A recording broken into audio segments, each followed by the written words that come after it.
Guys, welcome to my channel. நான் easy. நீங்கள் என்ன பார்க்க போகிறோம்னா குரூப் டிஸ்கஷன் பார்க்க போகிறோம். அந்த கண்டென்ட் ரெடி பண்ணேன்னா நான் இதுக்கு ஒரு இன்டர்வியூ அட்டன் பண்ணேன். நான் ஜிடி அட்டன் பண்ணது கிடையாது. அதனால் கொஞ்சம் எப்படி சொல்கிறது, இப்படி தான் இருக்கணும் ஒரு மைண்ட் செட்டில் போயிட்டேன். பட் நான் அங்கே வந்து இந்த தெரிஞ்சுக்கிட்டு இப்படி தான் இருக்கும், இப்படி தான் இருக்கணும், இப்படி தான் பேசணும் அப்படின்னு ஒரு கான்செப்ட் நான் கான்செப்ட் தெரிஞ்சுக்கிட்டேன். அதான் சரி, நம்ம வந்து கண்டென்ட்டாக கொண்டு வருவோம். கண்டென்ட்டாக கொண்டு வந்து இன்டர்வியூஸ் போகிறவங்களுக்கு இது யூஸ்ஃபுல்லாக இருக்குமே. இன்டர்வியூஸ் போகிறவங்களோ அல்லது ஜிடி ப்ரிப்பேர் பண்ணுறதா இருக்கட்டும், அவங்களுக்கு வந்து யூஸ்ஃபுல்லாக இருக்கும். அந்த கான்செப்டுக்காக நான் ரெடி பண்ணது. இப்போ நம்ம டிப்ஸுள்ள போயிடலாம். அதுக்கு முன்னாடி டாபிக்ஸ் சொல்லிடுறேன், எனக்கு கொஞ்சம் டாபிக் இருந்துச்சுன்னு. AI replaces human job. Second, work from office versus work from home. ரெண்டு அப்படி தான் சொல்லியிருந்தாங்க. எனக்கு அது ரெண்டு அவங்களே கொஞ்சம் நல்லா பண்ணேன். பட் எனக்கு கொஞ்சம் கிரிட்டிக்கலாக பரவாயில்ல. மற்றவங்களுக்கு ஷேர் பண்ண நல்லா இருக்குன்னு சொல்லிட்டு நான் வந்து இந்த டாபிக் சொன்னேன். இந்த டாபிக் வந்து ப்ரையாரிட்டைஸ் வச்சுக்கோங்க. ஏன்னா சேஃப்டி இங்கிலீஷ் கேட்டால் கூட நோட் பண்ணி வச்சுக்கோங்க. இன்டர்வியூஸ் வந்து நல்ல இன்டர்வியூஸ் கேட்கும்போது யூஸ்ஃபுல்லாக டாப்பிக்கில் போயிடலாம். ஃபஸ்ட்டு பாயிண்ட் என்னன்னா, இன்கேஸ் நீங்கள் தான் ஃபஸ்ட் ஸ்டார்ட் பண்ணுற மாதிரி இருந்தால் டாப்பிக்கை அப்படின்னா, இங்கே நான் கொடுத்துருக்க டபுள் கோச்சு கொடுத்த கண்டிஷன் இந்த வார்த்தையை பேசுங்க. அதுக்கு வந்து ரீஃப்ரெஷ் பண்ணி பேசுங்க. உங்களுக்கு ஏற்ற மாதிரி ரீஃப்ரெஷ் பண்ணி பேசணும், பிரச்சனை இல்லை. எப்படின்னா, good morning to everyone, the topic is about AR replace human job. எனக்கு ஏற்ற மாதிரி நான் பண்ணி பேசுகிறேன். அதே போல் I would like to start discussion by sharing few points சொல்லிட்டு நீங்கள் பேசணும். ஓகே, அந்த மாதிரி பேசணும். அதே போல் உங்களை மொத்தமாக இன்ட்ரோடியூஸ் பண்ணாதீங்க. இந்த ஊரில் வர இந்த டிகிரி இந்த டிகிரிலாம் வேண்டாம். உங்கள் பேர் சொல்லக்கூடாது, பாஸ் சொல்லாமல் என்னன்னு தெரியல. பட் ஆனால் குட் மார்னிங் டேரியான்னு சொல்லிட்டு ஸ்டார்ட் பண்ணுறது கொஞ்சம் நல்லா ப்ரொஃபஷ்னலாக கொஞ்சம் யூனிக்காக இருக்கும். Second point, present your points clearly. அதாவது நீ சொல்கிற பாயிண்ட்ஸு மற்றவங்க புரியுற மாதிரியும் அது கேட்கறதுக்கு ஈஸியாக புரிஞ்சு கேட்டு அண்டர்ஸ்டாண்ட் பண்ணுற மாதிரி இருக்கணும். இதுதான் சொல்கிறேன். முக்கியமாக வந்து அதில் வந்து ப்ரோஸ் அண்ட் கான்ஸ் இருக்கணும். அதில் அட்வான்டேஜ் டிஸ்அட்வான்டேஜ் ரெண்டு இருக்கிற மாதிரி பேசணும். ஸ்ட்ரக்சர் அப்படின்னா ஒரு பாயிண்ட் சொல்லுங்கள்.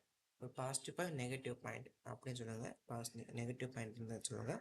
Next real life example, opinion, அந்த மாதிரி. உங்களுக்கு வந்து ஈஸியாக இருக்கும். அல்லது ரெண்டு பாயிண்ட் பாசிட்டிவ் சொல்லிட்டு அதுக்கப்புறம் எக்ஸ்ட்ரா 2 பாயிண்ட்ஸ் சொல்லிட்டு நெகட்டிவ் சொல்லிட்டு அதுக்கப்புறம் ரியல் டைம் எக்ஸாம் போனால் கூட உங்களுக்கு எதெல்லாம் தெரியுமோ அதை நீங்கள் ஒரு பாயிண்ட் கான்செப்ட் மாதிரி சொல்லலாம். ஒப்பீனியன் சொல்கிறது வெரி இம்பார்ட்டன்ட்.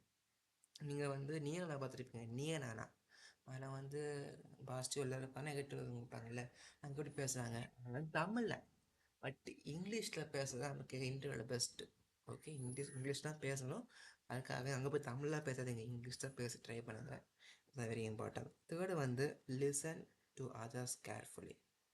மற்றவங்க என்ன சொல்கிறாங்கன்னா அது கேர்ஃபுல்லாக லிசன் பண்ண வேண்டியது உங்களுக்கு வேலை. என்ன சொல்கிறேன்னா, லிசன், அண்டர்ஸ்டாண்ட் அண்ட் ரெஸ்பான்ஸ். கேளுங்க, புரிஞ்சுக்கோங்க, அதுக்கப்புறம் ரெஸ்பான்ஸ் பண்ணுங்கள். எப்படி சொல்லலாம்னா, அக்ரி வித் யுவர் பாயிண்ட். அது then I want to say some information with அது சொல்லிட்டு அப்போ அதுலேருந்து நெகட்டிவ் உங்களுக்கு தெரிஞ்ச பாசிட்டிவ் ஆனதோ நெகட்டிவ் ஆனதோ அப்படின்னு சொல்லலாம். அக்ரி விட பாயிண்ட்னா வந்து நான் பாசிட்டிவ் சொல்கிற மாதிரி அர்த்தம். டிஸ்அக்ரின்னு சொல்லலாம், ஆனால் டிஸ்அக்ரின்னு சொல்லலாம். அந்த பாயிண்ட் ஒத்துக்க மாட்டேன் அப்படின்னு சொல்லலாம். அக்ரி ரெண்டு வார்த்தையும் நம்ம வந்து யூஸ் பண்ணலாம். அக்ரின்னு சொல்லும்போது பாசிட்டிவ் ஆகும், டிஸ்அக்ரி வந்து நெகட்டிவ் யூஸ் பண்ணணும். இது நீங்கள் முக்கியமாக சொல்லணும். இங்கே சர்டிஃபிகேட் பாயிண்ட் சொல்லிட்டு அதுக்கப்புறம் நெகட்டிவ் வரும், அது நெகட்டிவ் இருக்கும். அதுக்கு அதை வந்து நெகட்டிவ் யூஸ் பண்ணி பண்ணலாம். இதுக்கும் கொஞ்சம் கேர்ஃபுல்லாக லிசன் பண்ணி சொல்லணும், better. Fourth point, are you respectful. ஏன் சொல்லுதுன்னா, நிறைய பேர் வந்து அந்த அவங்களோட ரெஸ்பெக்டை மறந்து அவங்க லோக்கலாக பேசுவாங்க. அப்போ அது நல்லா இருக்காது. தமிழில் லோக்கல் பசங்க எப்படி பேசணும், லோக்கல் பசங்க எப்படி பேசணும்னு தெரியாது. பட் அந்த மாதிரி ரொம்ப லோக்கலாக பேசக்கூடாது, ப்ரொஃபஷ்னலாக பேசணும். அதான் சொல்லுவேன். முக்கியமாக என்ன சொல்லணும்னா, ஒருத்தர் சொல்லி ஒருத்தர் சொல்லி முடிச்சு பார்த்து சொல்லிட்டு இருப்பார். அப்போ குறுக்க வந்து நம்ம எந்த விஷயத்தை ஷேர் பண்ணக்கூடாது, ஸோ அதை இன்டரப்ட் பண்ணக்கூடாது. தென் கோவத்தில் பேசவே கூடாது. அதை வந்து ப்ரொஃபஷ்னலில் கெடுக்கிற மாதிரி. அதே போல் இவர் வந்து ராங்காக சொல்லிட்டாரு அப்படின்னு சொல்லி பாயிண்ட் பண்ணியோ இல்லை அப்படி அவர் அவங்க பேரை இருந்துச்சா பேரை சொல்லியோ சொல்லக்கூடாது. நான் சொன்ன மாதிரி 30 சொல்லிப்பேன், I disagree with your point அப்படின்னு உங்கள்கிட்ட வந்து சொல்லணும். ஓகே, உங்கள் பாயிண்ட் புரியல, அண்டர்ஸ்டாண்ட் பண்ண ஒத்துக்க முடியாது அப்படின்னு பேசுவோம். ஆனால் இவரை பாயிண்ட் பண்ணி பேசுறது, அவர் பேர் இவர் சொல்ல தப்புன்னு சொல்லிட்டு பேசக்கூடாது அங்கே எந்த இதில். ஓகே, ஐயோ, இதுக்கு அதை பண்ண சொன்னால் ஐ would like to present other I mean another perspective. அப்படி வேறு பெர்ஸ்பெக்டிவில் பேசுங்க அப்படின்னு சொல்கிறேன். உங்களுக்கு 4 பாயிண்ட்ஸ் புரிஞ்சிருக்கோம், நல்லா கிளியராக அண்டர்ஸ்டாண்ட் பண்ணிக்கோங்க. நெக்ஸ்ட் பாயிண்ட் போயிடலாம். 5th point, confident and normally. நான் சொல்லியிருப்பேன்ல, கான்ஃபிடன்ஸ் அண்ட் நார்மல். நான் 4th பாயிண்ட் சொல்லியிருப்பேன், கோவத்தில் பேசக்கூடாது அந்த மாதிரி. அதே போல் வாய்ஸை ரொம்ப ஹை பிச்சர்லாம் கொடுப்பாங்க. நான் அப்படி இப்போ நிறைய பேர் பேசுவாங்கள்ல, ரொம்ப சவுண்டில் பேசுவாங்க. அப்படி இல்லை, நார்மல் வாய்ஸில் எல்லாரும் கேட்குற மாதிரி பேசணும். அதே போல் ரொம்ப ஃபாஸ்ட் இருக்கக்கூடாது. ஒரு 30 to 40 செகண்ட்ஸ் பேசுகிற மாதிரி நீங்கள் பேசணும். ரொம்ப லாங் இருக்கக்கூடாது. இதுதான் இதுதான் முக்கியமாக 5வது பாயிண்டில் இன்க்ளூட் பண்ணியிருக்கேன். நான் சொல்கிறேன்னா, சில பேருக்கு நிறைய பாயிண்ட்ஸ் நல்லா தெரியும், ஆனால் பேராகிராஃபாக போயிட்டே இருக்கும். பட் ஆனால் நம்ம பாயிண்டாக தெரியும், இதுக்கடுத்து இப்படின்னு சொல்லணும்னா அது பெர்ஃபெக்டாக இருக்கும் அப்படின்னு சொல்லு. அதான் 30 to 40, 1 மினிட் மேலே 1 மினிட் அந்த மாதிரி போகக்கூடாது. அதுக்கு பிறகு ஆட் வேல்யூ அதாவது உங்களுக்கு ஒரு எக்ஸாம்பிளோ ஒரு ஸ்டாட்டிஸ்டிக்ஸோ அவங்க மற்றவங்களோட பாயிண்ட் சம்மரைஸ் பண்ணி இந்த இப்படிலாம் இருக்குது இப்படின்னு சொல்லலாம். சில முடிவு நம்ம எண்டிங் சொல்ல தப்பாக செய்யன்னு தெரியாது. அது நம்ம ஸ்டாட்டிஸ்டிக்ஸ் பேசணும். அதாவது பாயிண்ட்ஸ் இருந்தால் கூட ஸ்டாட்டிஸ்டிக்ஸ்லாவோ எக்ஸாம்பிளாவோ சம்திங் நம்ம பாயிண்ட்ஸ் இதுக்கு இன்க்ளூட் ஆகிருக்குன்னா அந்த பாயிண்ட்ஸ் கொஞ்சம் ஒரு சம்மரைஸ் பண்ணி சொல்கிற மாதிரி பாருங்கள். இதோட ஃபைனல் பாயிண்ட்டு, நமக்கு இம்பார்ட்டனும் ஃபார்முலாம் வச்சுருக்கேன், எக்ஸ்பிளைன் பண்ணிடுறேன். என்ன இம்பார்ட்டன்னா, நம்ம ஒரு டெக்னிக்கலாகவோ ஆல்ரெடி வேர்ட்ஸ் இருந்தால் கூட நீங்கள் பண்ணுங்கள், யூஸ் பண்ணிக்கோங்க. அந்த டெக்னிக்கல்னால் இப்போ கொஞ்சம் டெக்னிக்கல் வேர்ட்ஸ் நிறைய இருக்கும். கோடிங் டேட்டா கேட்டோன்னா டெக்னிக்கல் வேர்ட்ஸ் நிறைய யூஸ் பண்ணி பாருங்கள். ஆல்ரெடி வேர்ட்ஸ் இங்கிலீஷில் கிராமரில் நிறைய வார்த்தை இருக்கும். இப்போ அதாவது இப்போ சென்ட் ஆஃப்னு ஒரு மீனிங் இருக்கும். சென்ட் ஆஃப்னா என்னது, வழிநடப்புன்னு அர்த்தம். இதுக்கு வேறு மீனிங் இருக்கும், வேறு வேர்டு இருக்கும், அதுக்கு ஒரு வேறு. அந்த மாதிரி வார்த்தைகளை அல்டைட் பண்ணுங்க. அவங்க இந்த வார்த்தை சொல்லிட்டாங்க, நம்ம இந்த வார்த்தை சொல்லி கொஞ்சம் டிஃப்ரெண்டாக சொல்லுவோம், அப்படியே ட்ரை பண்ணுங்க. தென் அவாய்ட் ஃபீலிங்ஸ், இழுக்கிற மாதிரி. இப்படி தான் இந்த மாதிரி இருந்தாங்களே, ஐ மீன் இப்படி சொல்கிறது இங்கிலீஷில், ஐ மீன் ரொம்ப இழுத்து அந்த மாதிரி யோசிக்காதீங்க. எந்த தெரியும் எது தெரியுமோ அதை மட்டும் நீங்கள் எக்ஸ்பிளைன் பண்ணுங்க, இழுக்காதீங்க. இழுக்கிற மாதிரி இருந்துச்சுன்னா, இழுக்கிற மாதிரி சொல்ல வரலன்னா விட்டுட்டு நீங்கள் டக்குன்னு லேட்டாக வந்துச்சுன்னா அதை கூட இன்க்ளூட் பண்ண சொல்லிடுங்க. Proper communication very important. இப்போ இங்கிலீஷ்க்கு ப்ராப்பராக பேசினா தான் பர்ஃபெக்டாக, ஒரு ப்ரொஃபஷனல் மாதிரி பேசினா தான் கொஞ்சம் பெர்ஃபெக்டாக இருக்குது.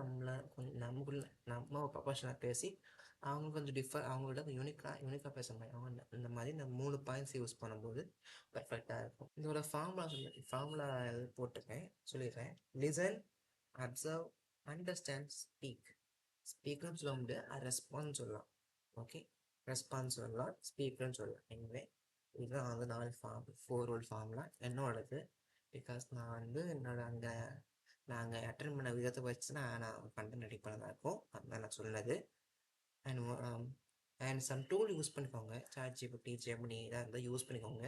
இப்போ டைட்டில் அவங்க சில இன்டர்வியூஸ் மூலமாக போயிருப்பாங்க, அவங்க சில சொல்லுவாங்க இந்த மாதிரி டாபிக் சொல்கிறாங்க, இப்போ ரெடி பண்ணி வைங்க. இப்போது ChatGPTயோ ஜெமினியோ அல்லது பிரீஃப் அந்த சைட்ஸ் இருக்கும், அங்கே போய் கொஞ்சம் பாயிண்ட்ஸ் ரெஃபர் பண்ணுறது, இங்கே போய்ட்டு உங்கள்கிட்ட ப்ரிப்பேர் பண்ணி வச்சுட்டு போங்க. அண்டு அதாவது நல்லா ஜிடியில் நல்லா இம்ப்ரூவ், நல்லா ஜிடியில் நிறைய நல்ல எக்ஸ்பர்ட்ஸ் பர்சன்ட்டு கூட நீங்கள் கேட்டு லேர்ன் பண்ணலாம். எப்படி பேசணும், இதெல்லாம் கேட்டாங்க, இதில் எப்படி பேசணும் அப்படின்னு அவங்ககிட்ட லேர்ன் பண்ணுறது ஒரு பெரிய இம்பார்ட்டன்ட். இன்க்ளூட் பண்ணல, பட் நான் சொல்கிறேன். ஏன்னா முக்கியமான டூல்ஸும் எக்ஸ்பீரியன்ஸ் பர்சன் பற்றி சொல்லணும், அதை இன்க்ளூட் பண்ணாதனால நான் அவுட் சைடு இந்த ரூல்ஸுக்கு இந்த ஸ்டெப்ஸ் அவுட் சைட் ஆஃப் சொல்கிறேன். ஸ்டெப் இது இல்லை, ஆனால் இருக்கிற மாதிரி சொல்கிறேன். அண்டு இன்னொன்றுன்னா, நான் எப்படி எப்போவுமே ஒரு கீ பாயிண்ட்ஸாக வச்சுக்கோங்க. கீ பாயிண்ட்ஸ்னா இப்போ சென்டென்ஸ் ஆகிறத ஒரு கீ பாயிண்டாக மாற்றுறது உங்களோட ஒரு பாயிண்டாக வச்சுக்கோங்க. அதை எந்த சென்டென்ஸும் ஃப்ரேம் பண்ணிக்கலாம் சென்டென்ஸில், ஆனால் அந்த மெயின் பாயிண்ட் இருக்கிற மாதிரி பாருங்கள். இது வெரி இம்பார்ட்டன்ட். அதே போல் இன்டர்வியூஸை அட்ராக்ட் பண்ணுற மாதிரி பார்க்குறதும் நல்லது தான். கொஞ்சம் அட்ராக்ட் பண்ணுற மாதிரி, செலெக்ஷன் ஆகிற மாதிரி பாருங்கள். செலெக்ஷன் ஆகிற மாதிரி பேசுகிறது தான் பெஸ்ட்டு. ப்ளஸ் இந்த ஜிடி வைக்கிற காரணம் என்னன்னா, இப்போ நீங்கள் கம்பெனியில் ஒர்க் பண்ணுறீங்கன்னு வச்சுக்கோங்க, உங்கள் கிளைண்ட் ஏதாவது மீட்டிங் வைப்பாங்க, ப்ராடக்ட் விஷயமா. அப்போ கொஸ்டின் ரைஸ் பண்ணுவாங்க, அப்போ அதை ஆன்சர் பண்ணணும். எப்படி ஆன்சர் பண்ணணும்? அந்த ஆன்சர் பண்ண முறை தான் நம்ம ஜிடின்னு சொல்கிற கான்செப்டில் வரும். அப்போது வந்து அவங்க என்ன கொஸ்டின் கேட்குறாங்க, அப்போ என்ன அதுக்கு வந்து கொஞ்சம் டைம் எடுத்து ஆன்சர் பண்ணணும். அப்படின்னு கொஞ்சம் ரொம்ப ஏமக்கூடாது, கொஞ்சம் ஒரு 5 மினிட்ஸ் டைம் எடுத்து அதுக்கப்புறம் ஆன்சர் பண்ணுற மாதிரி. அந்த மாதிரி ஒரு மீட்டிங்லாம் எப்படி இருக்குமோ அதோட இன்னொன்று அதோட ரிஹர்சல் தான் என்னது ஜிடி. அப்படி தான் இருக்கும். ஜிடி தான் நம்மளோட மீன்ஸ் கிளைண்ட் மீட்டிங்கோடது அல்லது நம்ம ஹெச்ஆர் மீட்டிங் அதுக்குள்ளுக்கு இருக்கக்கூடிய ஒரு மெயின் ரிஹர்சல். அந்த ரிஹர்சலை மட்டும் பெர்ஃபெக்ட் பண்ணிட்டீங்கன்னா இது எந்த மீட்டிங்னாலும் பெர்ஃபெக்டாக பேசலாம். ஆனால் ஒவ்வொரு மீட்டிங் ஒவ்வொரு டிஃப்ரெண்ட் அங்கே கொஸ்டின் ரைஸ் பண்ணுவாங்க, நீங்கள் ப்ரெசென்ட் பண்ணுவீங்க, அவங்க கொஸ்டின் ரைஸ் பண்ணுவாங்க, நம்ம ஆன்சர் பண்ணுற மாதிரி இருக்கும். ஆனால் அங்குள்ள ஸ்பீச்சிங் வந்து டிஃப்ரென்ஸாக இருக்கும். ஆனால் ஜிடியும் இந்த மீட்டிங் கொஞ்சம் லேட்டராக சொல்லியிருக்கேன், அவ்வளோதான். அங்கே ஸ்பீக்கிங் டைப் மட்டும் வேறு, மற்ற எல்லாமே சேம் டைப்பாக இருக்கும். ப்ரெசன்டிங் ப்ளஸ் ஆகிய கொஸ்டின் அண்ட் ரெஸ்பான்சிங் ஆன்சர் வந்து சாதா கிளைண்ட் மீட்டிங், ஹெச்ஆர் மீட்டிங் இந்த மாதிரி கேண்டிடேட்குள்ளே இந்த மாதிரி பேசுகிறாங்களே இந்த 6 பாயிண்ட்ஸு, இது எல்லாமே ஜிடிக்குள்ளது. இது நீங்கள் அண்டர்ஸ்டாண்ட் பண்ணிக்கோங்க. ஸோ உங்கள் வீடியோ பிடிச்சிருந்தா மறக்காம லைக் பண்ணி ஷேர் சப்ஸ்கிரைப் பண்ணிக்கோங்க. அதே போல் இந்த பிபிடி வேணால் நான் ட்ரைவலிங் போட்டிருக்கேன், ட்ரைவலிங்கில் இருக்குது, ட்ரைவலிங் ஒன் டிஸ்கிரிப்ஷன் போட்டிருக்கேன். இது மாதிரி இப்போ டிப்ஸுக்குள்ள ஒரு பிபிடிஸ் வந்து அதில் இன்க்ளூட் பண்ணிக்கேன். டேபிள் ஒன்று எடுத்து டவுன்லோட் பண்ணி நீங்கள் வந்து லேர்ன் பண்ணிக்கலாம். தேங்க்யூ.